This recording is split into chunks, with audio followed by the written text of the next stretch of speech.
أعوذ بالله من الشيطان الرجيم بسم الله الرحمن الرحيم কুরআনের গুপ্তধন সূরা আন-নাবা মক্কি যুগের শেষ দিকে নাজিল হয়।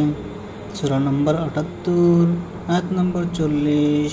এটি একটি মক্কি সূরা।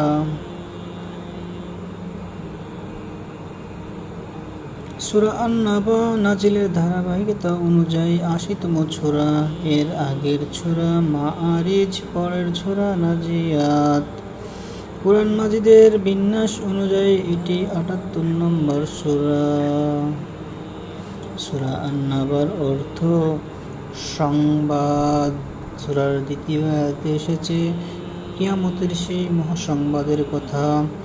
মেজর থিম তিনটি: ১. আল্লাহর বিশেষ কিছু নিদর্শন। ২. কিয়ামতের দিন মানুষকে আলাদা আলাদা দলে বিভক্তকরণ। ৩. কিয়ামতের দিন কাফিরদের অনুতাপ।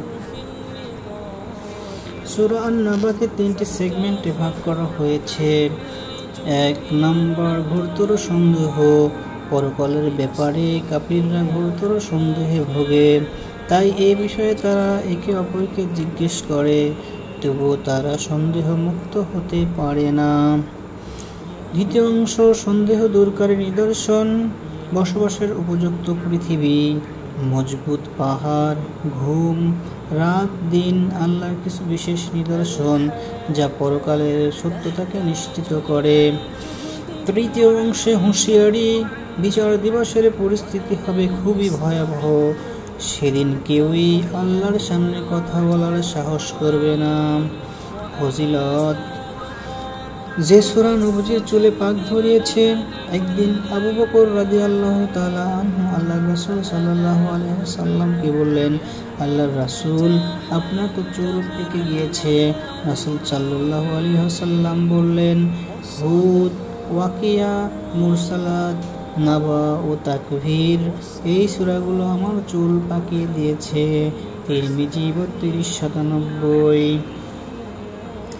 কজ অ্যান্ড ইফেক্ট: রাত না জেগে তাড়াতাড়ি ঘুমাতে হবে, তাহলে দিনভর প্রফুল্ল থাকা যাবে। তাহাজ্জুদের জন্য জাগা সহজ হবে। সূরা নাবার সেন্ট্রাল থিম: কিয়ামতের মহাসংবাদ। ওভারভিউ: সূরা আন-নাবার ১ থেকে ৫ নম্বর আয়াত কিয়ামত ও পরকালের ক্ষেত্রে অবিশ্বাসীদের কর্মকাণ্ড তুলে ধরা হয়েছে। ৬ থেকে ১৬ নম্বর আয়াত তাদের জন্য আছে আল্লাহর অগণিত নিদর্শন। পৃথিবী, পাহাড়, ঘুম, রাত, দিন, সূর্য, মেঘমালা ইত্যাদি। আয়াত ১৭ থেকে ৩০ পরকালের কিছু দৃশ্য তুলে ধরা হয়েছে। আয়াত ৩১ থেকে ৪০